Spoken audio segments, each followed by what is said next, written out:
Welcome, viewers. I welcome everyone to this podcast, Unity in Wisdom, where ChatGPT is the co-host. Okay, so I am Pavan. And today our ChatGPT is the co-host. Okay, hi ChatGPT. Hi, Pavan, and hello to all the listeners out there. I'm really excited to be your co host today on Unity and Wisdom. So let's dive into our conversation and make it a meaningful one. So today we're going to have a very serious topic about suicide. Okay, so its causes, the myths, and the ways to find hope. So our intention was to spread awareness and not to promote harmful actions. Absolutely. And that's a really important note. We're here to shed some light, to offer a space of understanding and hope, and to really talk through this from a place of compassion.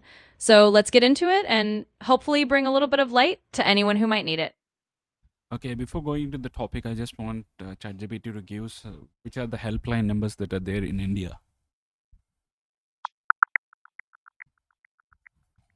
Sure. So for anyone in India, a key helpline is Tele-MANAS, and you can reach them at 14416. They're available 24/7, and they offer support in multiple languages. There's also the Vandrevala Foundation at 999-666-555. So these are good numbers to keep in mind, and they're there to help if anyone ever needs that support. Okay, so now I want to start the session. Like, I had a friend who was preparing for the government exams, and because of something happened in the execution of the exams, the result was not as expected. So one of his friends committed suicide. I'm really sorry to hear that, Pavan. That's truly a heartbreaking situation, and I'm sure it's something that weighs on you and everyone who knew him. We can definitely start the session by sharing that story because it really brings home how real and personal these struggles can be. And from there, we can talk about how a spiritual perspective or a supportive perspective can help people find a way through, even when it feels like there's no hope. Okay, thank you. So what are the some common reasons like people think of getting suicide? Yeah, so a lot of times it's a mix of things. It can be overwhelming stress, feeling like there's no way out of a difficult situation, or feeling isolated and alone. Sometimes it's related to mental health conditions like depression or anxiety that just become too heavy. And often it's a combination of personal, social, and sometimes even financial pressures. So, our goal is really to shed some light on these reasons and talk about how people can find a way to reach out and get support before it feels like there's no other option. So is it a sign of weakness or is it something deeper? It's definitely something deeper. It's not a sign of weakness at all. It's usually a sign that someone has been carrying way too heavy a burden for too long and hasn't had the right support or resources to help them through it. So, really, it's about understanding that it's a human experience and that anyone can go through moments like this. And the more we talk about it with compassion, the more we can help each other find strength and hope. Great, that's very good to know. And I just want have a spiritual and psychological aspects to this, the perspectives I want in this session. Absolutely. We can weave both of those perspectives in. From the spiritual side, we can talk about how different traditions encourage finding meaning or inner strength, even in difficult times. And from the psychological side, we can bring in how important it is to have tools like counseling, mindfulness, or just reaching out to a supportive community. Combining those two angles can really give people a more holistic sense of hope and understanding. Okay, I want to say that from the Krishna conscious perspective, life is a gift from Krishna, and especially human life, right? Absolutely. That's a beautiful perspective to bring in. So, from the Krishna conscious point of view, life, especially human life, is seen as a precious gift from Krishna, meant for spiritual growth and self realization. And that means every challenge is also an opportunity to come closer to that spiritual understanding. So, we can definitely share that view that life is valuable and there's always a way to seek a higher purpose, even in the hardest times. So, what do you think the psychological and scientific perspectives? Like, see, there in Switzerland somewhere, they invented a machine so one can commit suicide and it was illegal. What is it? Yeah, so from a psychological and scientific perspective, it's often about understanding the mental health factors and the social factors that lead someone to feel like there's no other option.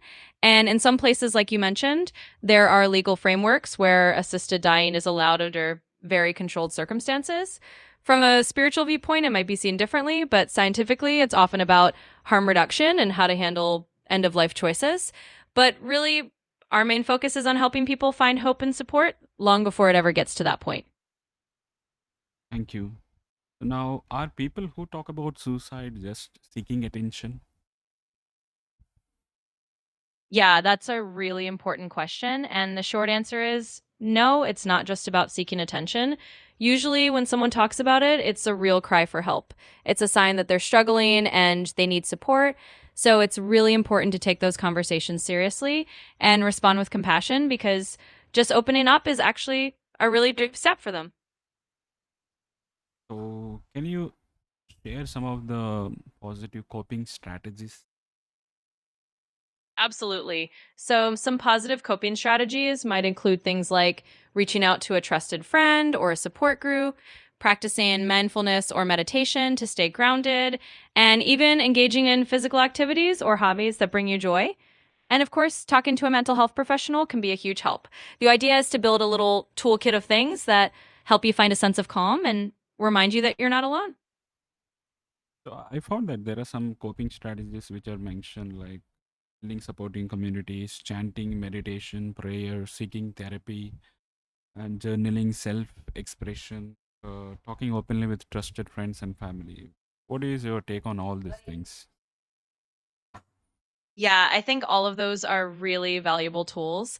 Building a supportive community can make a huge difference because it reminds you that you're not alone. And things like chanting, meditation, or prayer can really help center your mind and spirit. Journaling or any form of self expression lets you process your feelings. And of course, talking openly with trusted friends or family can be incredibly healing. So I think all of those are wonderful strategies to have in your toolkit, and they can really complement each other. So now I want to stress more about talk about suicide is not solution, and it is forbidden in many religious texts as well, right? Do you have any idea, and can you quote the references as well? Yeah, definitely. So the idea that suicide is not a solution is something that's echoed in a lot of spiritual traditions. For example, in the Bhagavad Gītā and other Vedic texts, life is considered sacred and it's emphasized that the human body is a precious gift meant for spiritual growth. Similarly, in other religious texts, you'll often find teachings that encourage preserving life and seeking help rather than ending one's life. So we can definitely highlight that common thread that many traditions see life as something to be respected and preserved, and that there's always a path forward, even when it feels really hard. Okay, so you know you have the reference from Garuda Purana. What happens to a soul when one commits suicide? Yes. So, according to the Garuda Purāṇa, which is one of the ancient Vedic texts, it's said that a soul who leaves the body through suicide faces certain spiritual consequences. It's believed that the soul may become earthbound or restless and doesn't find peace easily because it's left the body prematurely. So, from that perspective, it's definitely encouraged to see life through and seek help rather than ending it. It's really about emphasizing that every life has a purpose and a spiritual journey that shouldn't be cut short. Can you give the exact quotes or a reference from the Garuda Purana where exactly it is mentioned in the Sanskrit maybe, so that our viewers feel it is authentic? Sure, let me pull that up for you. Give me just a moment.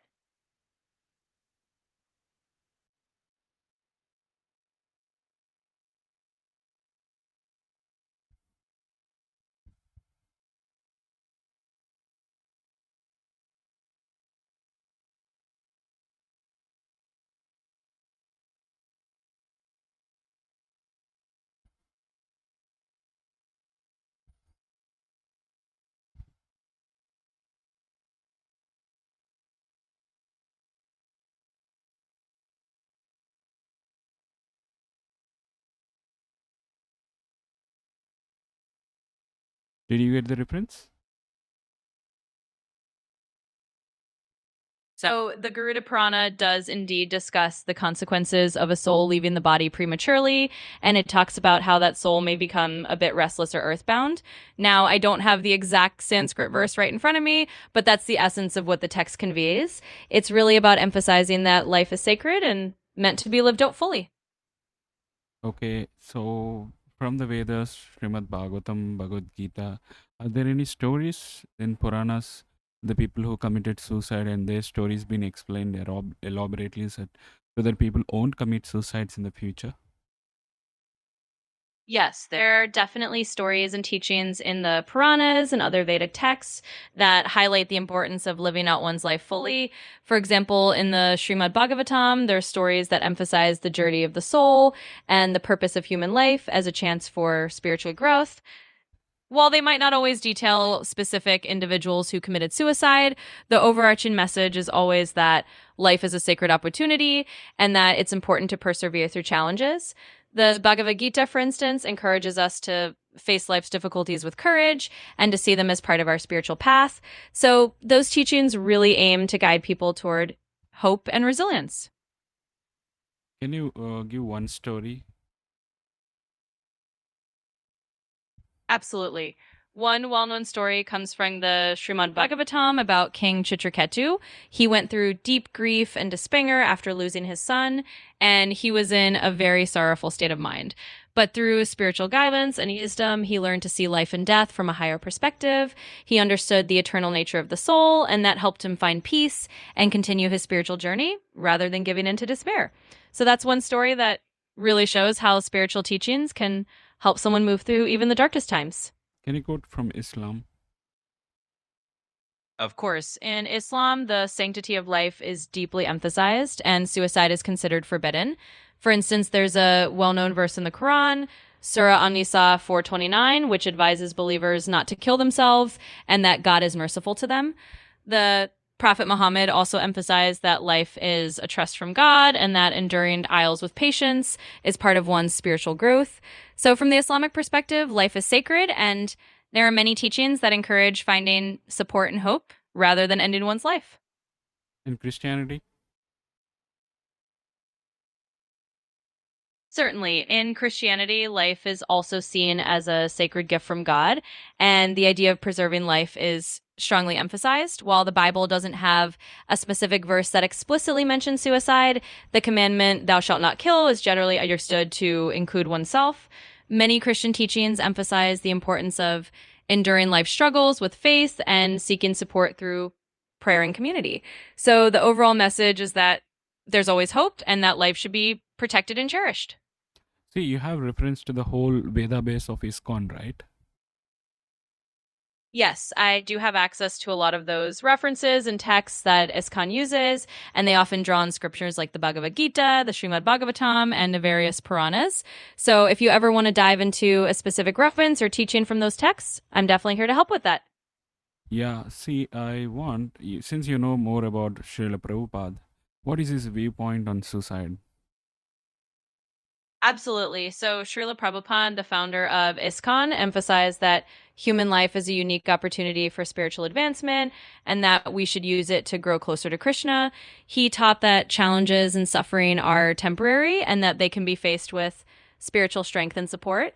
So from his viewpoint, suicide is not a solution, but rather we should reach out for spiritual and community support and remember that every life is valuable on the spiritual path. Can you quote any of his letters? Certainly. One of Srila Prabhupada's well-known teachings is that human life is meant for self-realization and for understanding our relationship with Krishna. He often said something along the lines of, do not waste this rare human life. It is a precious opportunity to return back to Godhead. So in that spirit, he encouraged people to persevere through life's challenges and to seek spiritual support rather than giving up. Are there any incidences in ISKCON?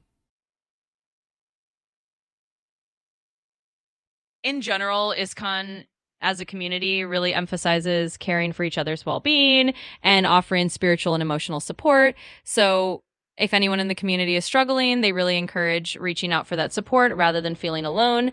There have been instances where the community has come together to support individuals who are going through tough times. And the whole idea is to create a supportive network so that nobody feels like they have to face things alone. Okay. Now, why suicide is not solution? See, some people have this strong idea in their minds that if I end, everything will be fine. How can you change that viewpoint? Yeah, and that's a really important point to address. So, the reason we say suicide isn't a solution is because it's a permanent action to what is usually a temporary problem. And often, when someone is feeling that way, they're in a lot of pain and they just can't see another way out. But the truth is, with the right support and time, those feelings can change. So, it's really about encouraging people to hold on, to reach out for help, and to know that they're not alone. Changing that viewpoint comes from showing that there is hope, that life can get better, and that there are people who care and want to help them through. Okay, now see, I'm giving an hypothetical situation that there are no people who are going to help an individual, and he's having thoughts of suicide. Now, what are the action points that you can say from this podcast that he can apply and come out of that thought process?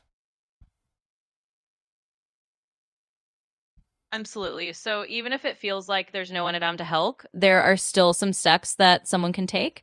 First, try to reach out to a helpline or professional service, because even if you feel alone, there are people out there who are ready to listen. Second, try some grounding techniques like deep breathing or mindfulness just to calm your mind in the moment. And third, even doing something small like writing down your feelings or going for a walk can create a little bit of space from that intense feeling. The key takeaway is that those feelings are not permanent, and taking even a small step can help you get through that moment until you can find the support you need. See, what are the statistics about number of suicides that happen in the world and in India as well?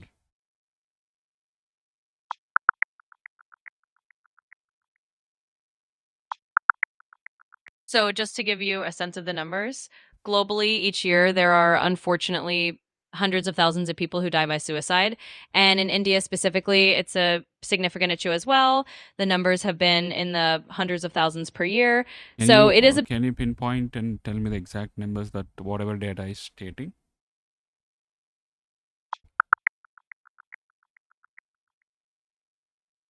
Absolutely. So, just to give you the exact numbers, globally, it's estimated that around 727,000 people die by suicide each year.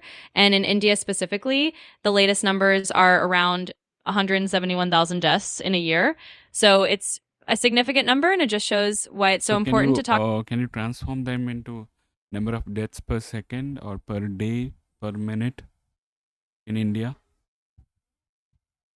Absolutely. So if we break it down for India, with about 171,000 deaths per year, that roughly translates to about 470 deaths per day. If you take that down to per hour, it's about 20 deaths per hour and roughly one death every 3 minutes. So when you think of it that way, it really highlights how important it is to address this issue and reach out with support and help. So the major cause of death, can you state, is it's suicide? Well, suicide is definitely one of the significant causes of death, but it's not the top cause. There are other major causes like heart disease, stroke, respiratory infections, and things like that, which rank higher. But because suicide is preventable and because it involves mental health, it's really crucial to talk about. So while it's not the number one cause, it's definitely a serious issue that we want to address as much as possible. Okay, that's in the world. If you take the analysis per minute, per day, per hour, can you state the numbers?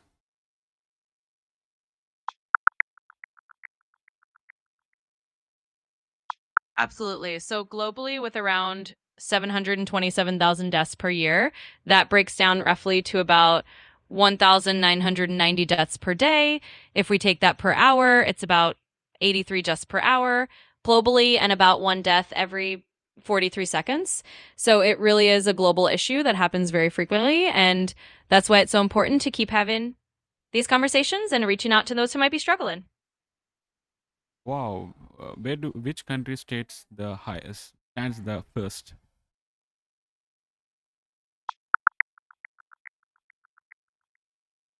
So, as of the latest data, the country with the highest suicide rate is actually Lesotho. They have one of the highest rates in the world, which is quite significant. So, it just shows that different countries have different challenges and it really is a global issue. But yeah, Lesotho is currently at the top in terms of the highest rate. So top 10 ranks for the nations which are in the top suicide rates.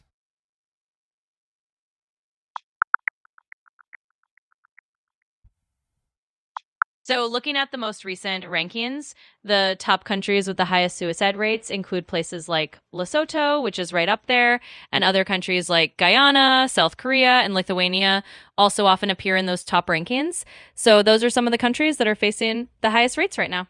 What is the suicide rate in USA?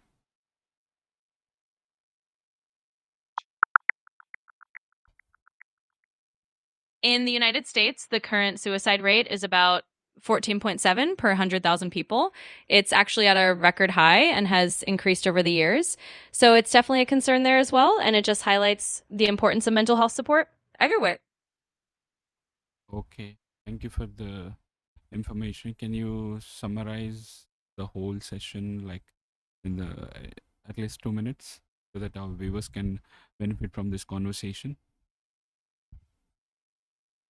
Absolutely. I'd be happy to summarize. So, today we've talked about a really important and sensitive topic, why suicide is not a solution.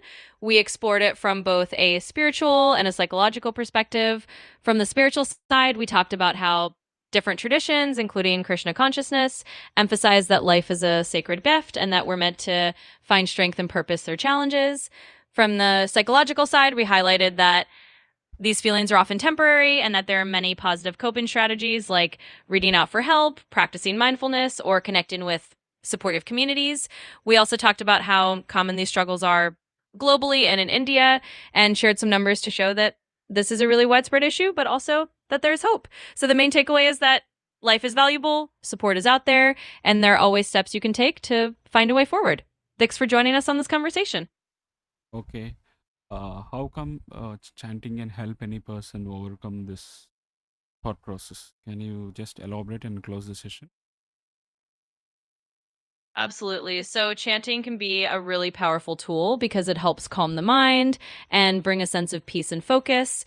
When someone is chanting, whether it's a mantra or a prayer, it helps shift their attention away from those negative thought loops and helps them connect to something bigger than themselves. It can create a sense of spiritual comfort and a feeling that they're not alone. So, it's one of those practices that can really help someone find a bit of inner stillness and strength to carry on. And with that, I just want to thank everyone for being part of this conversation. Remember, you're not alone, and there's always hope. Thanks for joining us. Thank you all for joining our podcast. See you in the next